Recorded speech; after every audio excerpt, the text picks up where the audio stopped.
Hey there, zinesters. If you've seen the latest episode of Roll for Zine, then you already know that I recently took a trip to New York City. And while there are a ton of amazing things to do in the Big Apple, I of course prioritize tracking down zines. So on today's episode, I'll be sharing some highlights from the trip, a miniature zinesters tour of New York City.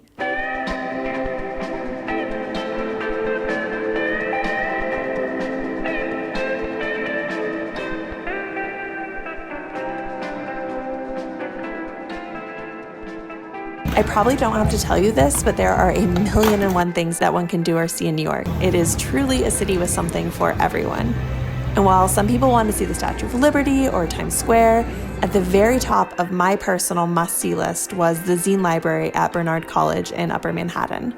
Tucked away on the second floor of the Milstein Center, the library has a terrific public collection with a focus on feminist zines and zines by women of color.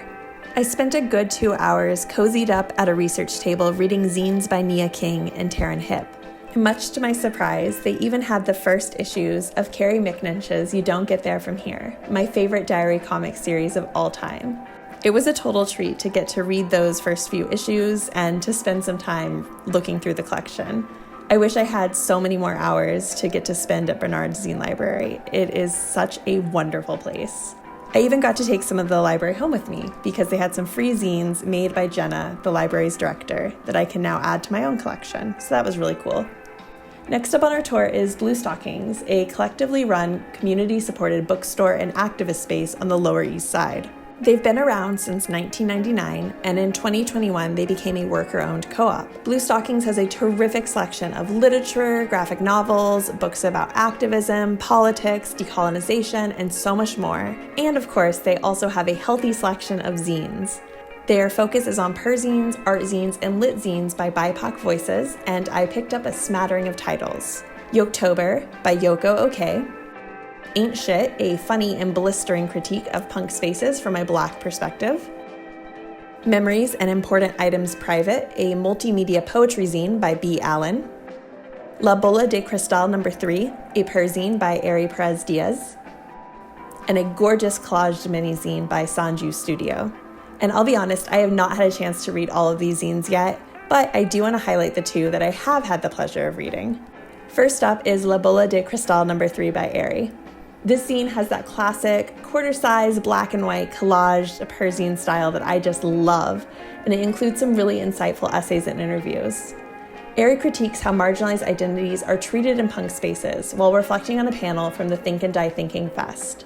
They comment on the vital need for setting boundaries around emotional labor, and they also uplift the story of Niara, a trans sex worker who is currently imprisoned and could use your support. You can visit freeniara.wordpress.com to learn more about her case and how you can help. All in all, I highly recommend this zine. It is terrific. If you aren't in New York City and can't visit Bluestockings, you can pick up a copy of it from Brown Recluse Zine Distro. Next up is Yoktober, a collection of drawings by Yoko OK that they made over the course of 2 Inktober's in 2021 and 2022. Yoko asked her Patreon patrons to challenge her with prompts that she would draw over the course of the month, and this zine showcases the truly delightful results of this collaboration. Some of the drawings made me laugh out loud, while others felt like whimsical picture poetry.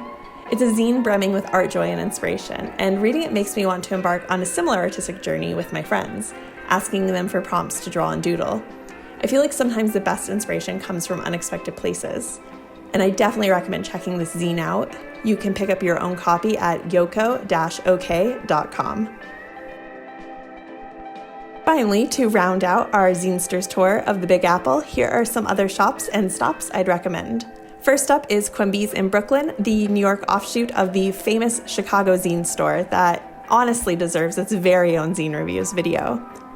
Next, check out Printed Matter's 2 locations for a curated selection of art books and art zines. They're a nonprofit dedicated to the appreciation of artist books. And finally, if you're in the market for zine-making supplies, I recommend the bougie West Village stationery store, Goods for the Study. As a souvenir, I treated myself to some pins in this pink plastic envelope that is perfect for schlepping zines around in my bag. And that's it. Have you ever visited any of these New York City zinester haunts? And where else in the Big Apple would you recommend zinesters visit? Let me know in the comments, and be sure to like and subscribe for even more zine reviews. Thanks a million for watching, and I'll see you next time. Bye.